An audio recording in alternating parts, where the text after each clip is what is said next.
Well, as a lot of you know, I got the perfect job for the summer. I've gone back to lifeguarding. That's right, so I've been doing lifeguard duty for most of the summer. So for this time, on The Last Wonder of Mars, I'm not going to be talking about lifeguarding, but what I am going to be talking about are the perfect summertime movies. That's right, those movies that make you just think that it's summer, make you want to go grab your board and hit the surf. Yep, I've got a whole list of those absolute perfect summer movies. Now, so I'm not talking about summer blockbusters. I'm talking about movies that say summertime. So, let's get started with my list. On the very top of my list is the movie that actually started the entire surf revolution. Prior to this movie in the 50s, there were people that surfed, but it wasn't a national phenomenon. It came. There was no Beach Boys, there was no Surfin' USA, there was nothing until this particular movie. Anybody know what it was? It was 1958's Gidget, starring Sandra Dee, James Darren as Moondoggie, and Cliff Robertson as the Great Kahuna. Now, this movie was actually based on a really good but outrageous and very much ahead of its time novel by Frederick Connor about his daughter Kathy, who broke into the surf scene in Malibu back in the late 50s.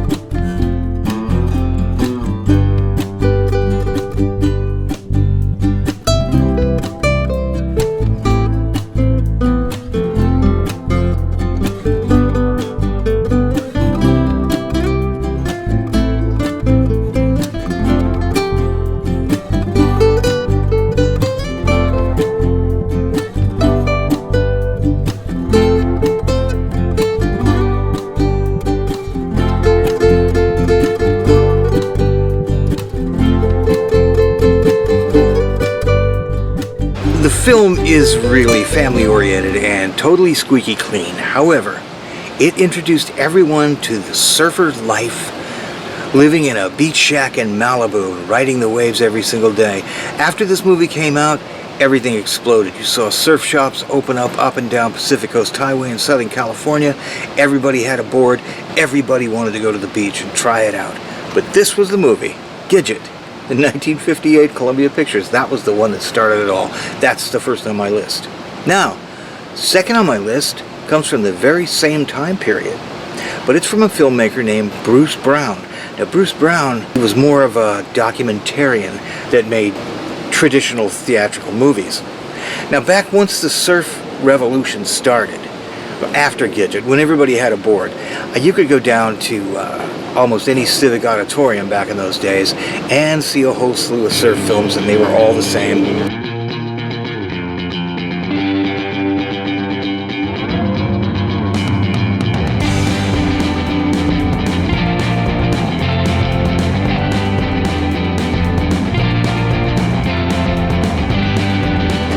Namely, footage of people riding big waves, people riding small waves, people wiping out on waves, but that was pretty much it, just a whole series of those. Bruce Brown came out in the mid-60s, mid to late 60s, and decided he would make a movie about following the sun across the globe to find the best surf where it was always summertime. And his movie is called The Endless Summer.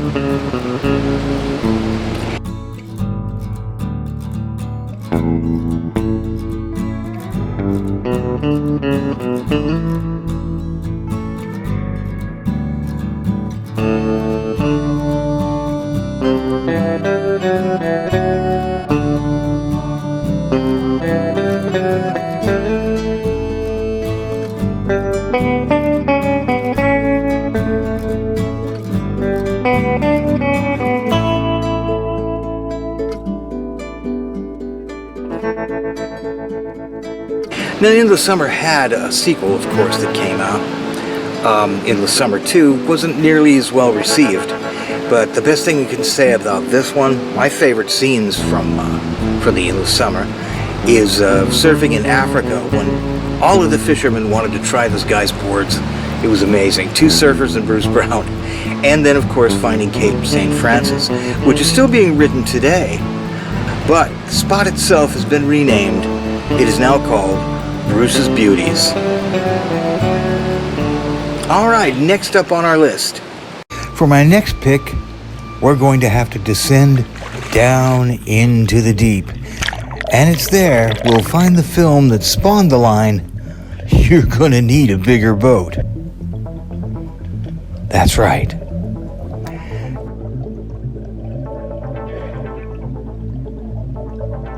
Dead end.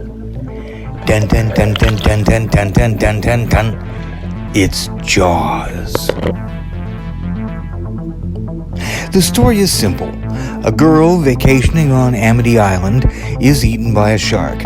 Afraid of a loss of tourism, the island's officials try to cover it up. The town sheriff, played by Roy Scheider, backed by an oceanographer, played by Richard Dreyfuss, forced the mayor into hiring a professional shark hunter, played by Robert Shaw.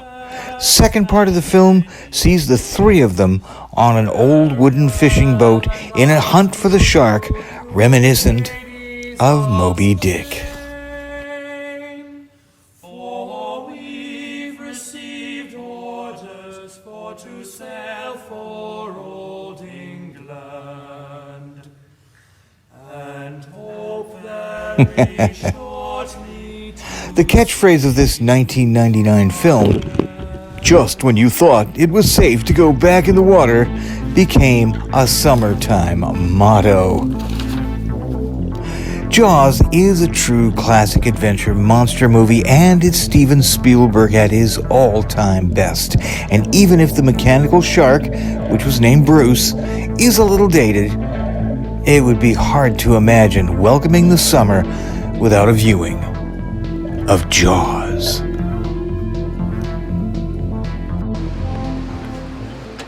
It's out of the water and onto dry land.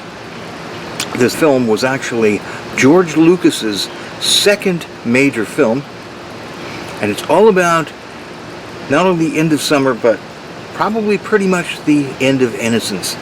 It made stars of both Ron Howard and Harrison Ford, and it's called American Graffiti. Now, George Lucas, he grew up in Northern California. Unlike me, I grew up in Southern California, but some of the things we did were exactly the same. Cruising at night, standing in front of the liquor store, asking some guy to go in and buy you a bottle. All of us did that kind of thing. What Lucas did was take every good time that anybody had over the entire summer and put all those shenanigans into one final night. It's the night before everybody goes back to college. It's just before the Vietnam War.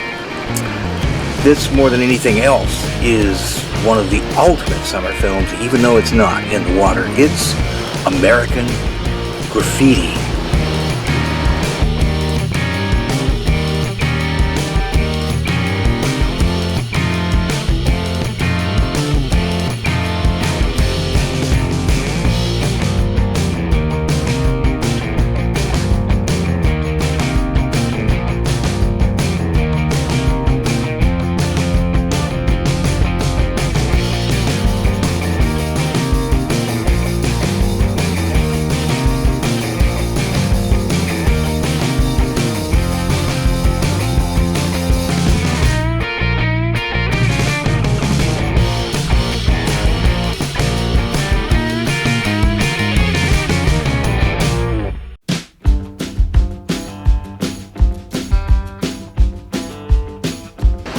Now, one of the things about American Graffiti that made it really, really unique was, first of all, the soundtrack.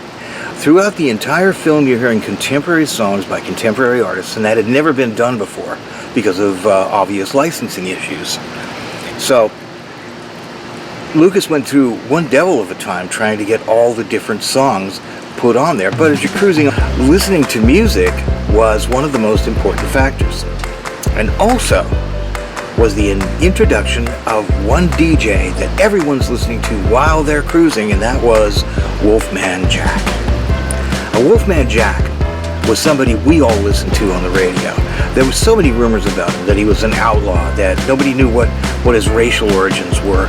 All they knew is he had that marvelous gravelly voice and that Wolfman howl, and he was always telling those outrageous jokes and poems and playing rhythm and blues and things that you didn't hear anywhere else on the radio. And that he broadcast out of Mexico, an AM station that just, with 50,000 watts, just blasted up to the California coast. Nobody had any idea what Wolfman Jack looked like until he was exposed in American Graffiti. It's so cool. Actually, Wolfman Jack was a guy named Bob Smith, and he owned XRB in Mexico, but he broadcast out of his home studio in his basement in Beverly Hills and simply wired the show down to the station. Oh, good gracious.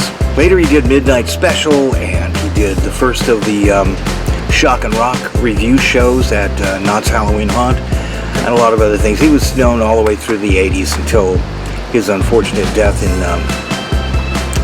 the early 90s, the mid-90s somewhere, but we really lost the personality with Wolfman Jack, but that was the first time you got to see him in American Graffiti.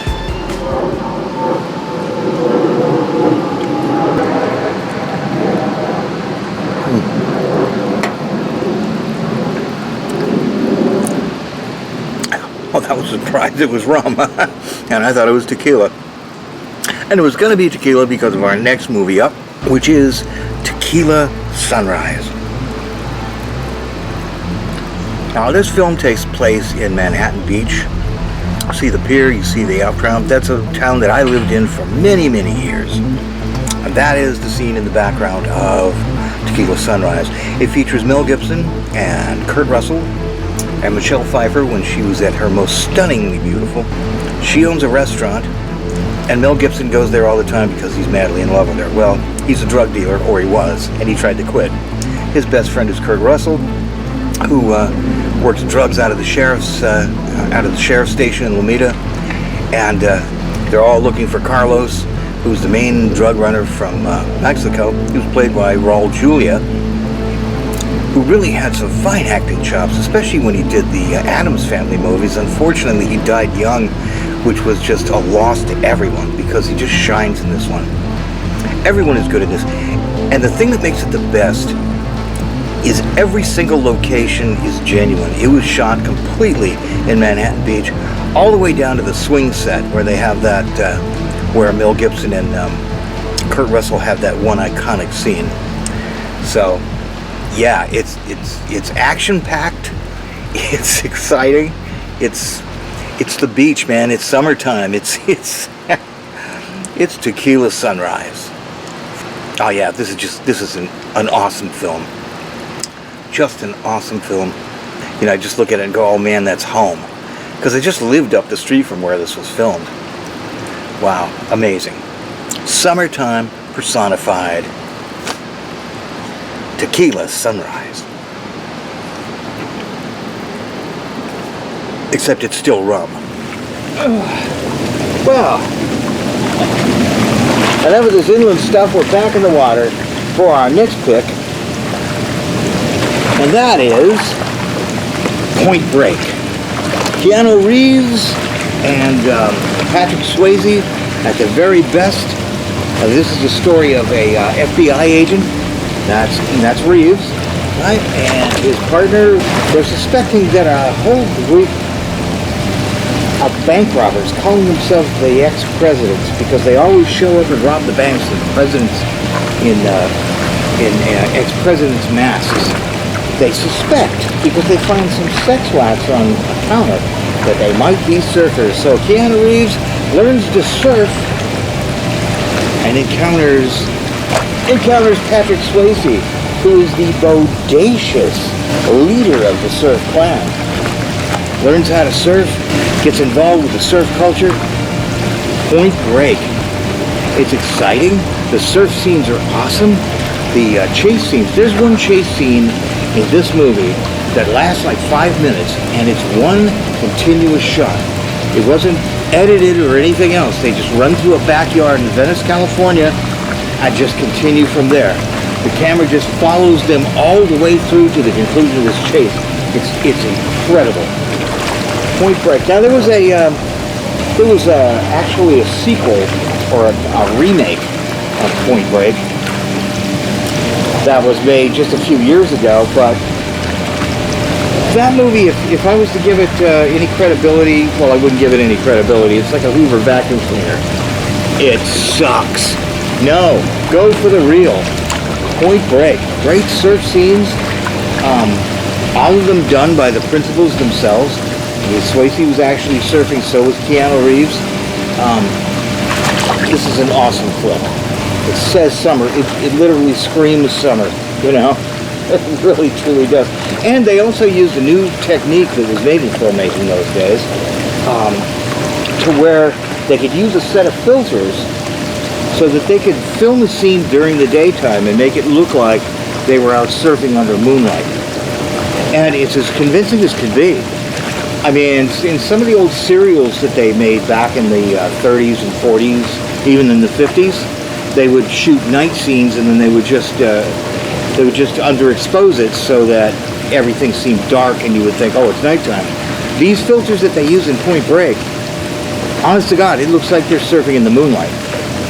Which, I can tell you this, if you ever moonlight surf, there's no experience like it. You've got really good waves, you've got a full moon overhead, you know? You can just barely see the waves coming at you, but when they come, you just get into them. It's oh my gosh. Wow. So like I said, Point Break, except no substitute, especially not the new remake.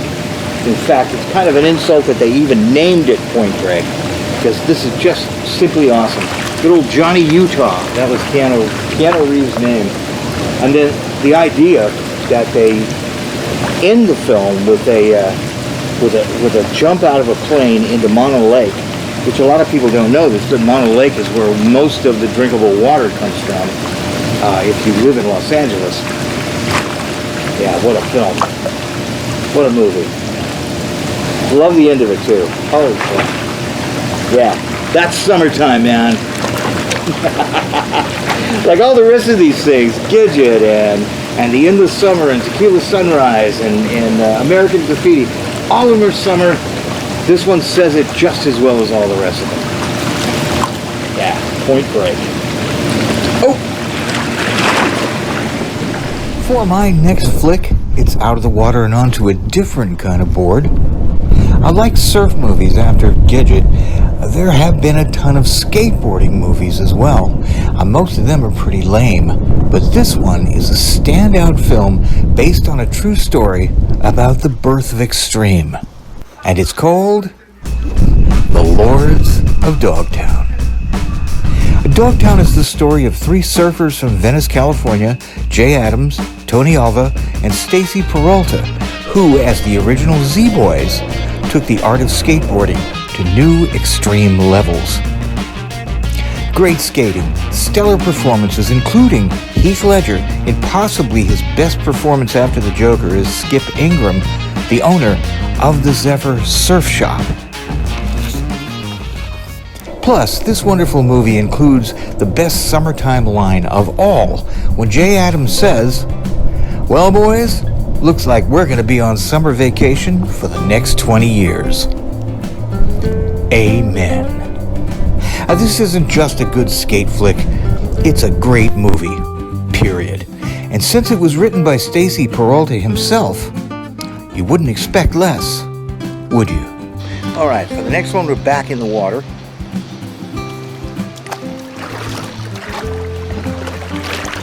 That's right, in full lifeguard regalia, because this next film is all about lifeguards. It's called Baywatch.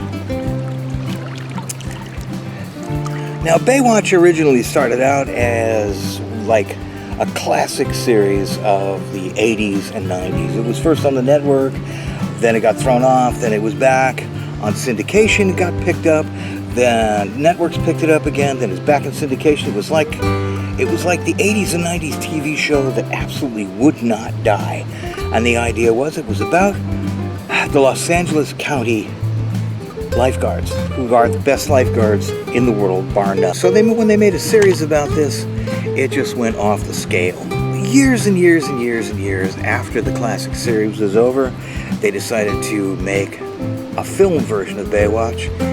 And for the character of Mitch Buchanan, they chose Dwayne "The Rock" Johnson himself. There's some pretty cute, crude humor in this, but once you get past that, it's actually pretty funny.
And the story was these lifeguards see that there's a new restaurant and they suspect that they're actually running drugs out of there. And of course, the Baywatch crew has to find it out since the cops keep telling them to leave it alone. Now, the fact is the critics hated Baywatch. They had nothing but bad things to say about it. But I love this movie. I was so sad when the reviews were so bad for it because I really wanted a sequel. Well, that's our show for this time. Oh my goodness, summertime is here. Well, you know, actually the official start of summer isn't until next week. Officially, summer starts on June 21st. But as all of us know, really, summer starts with Memorial Day. So we are definitely off and running. I hope you've enjoyed this show, and I hope you've liked my list of summertime movies. Of course, there are many, many, many others I could have mentioned if we had hours, like Weekend at Bernie's, or Thrashin', Under the Boardwalk, North Shore, Jaws 2, Beach Party, Back to the Beach, The Shallows, Roller Coaster, 47 Meters Down, National Lampoon's Vacation, Blue Crush, and the list goes on and on and on. But these that I mentioned, well, those are my favorites. In fact, before I leave you, let's do a little bit of something. I mean, mostly we saw these movies through photos and GIFs. What if we blended them all together and made our own perfect summer movie? Enjoy, folks. Thanks for joining me on The Last Wander to Mars. And come back next time when we will discuss part 2 of the new ride. What does that mean? Tune in and find out. Bye, guys.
Honk honk. Why, it's Wobbles the goose.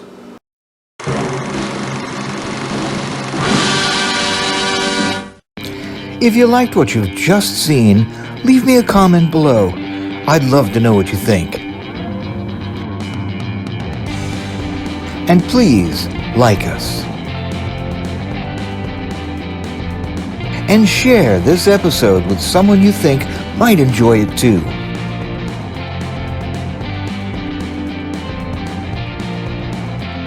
And remember, for more wanderings, don't forget to subscribe.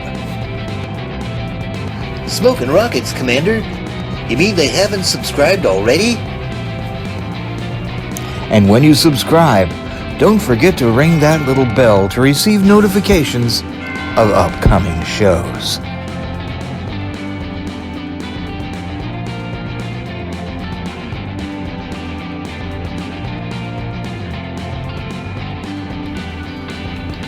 Subscribe to The Last Wanderer of Mars.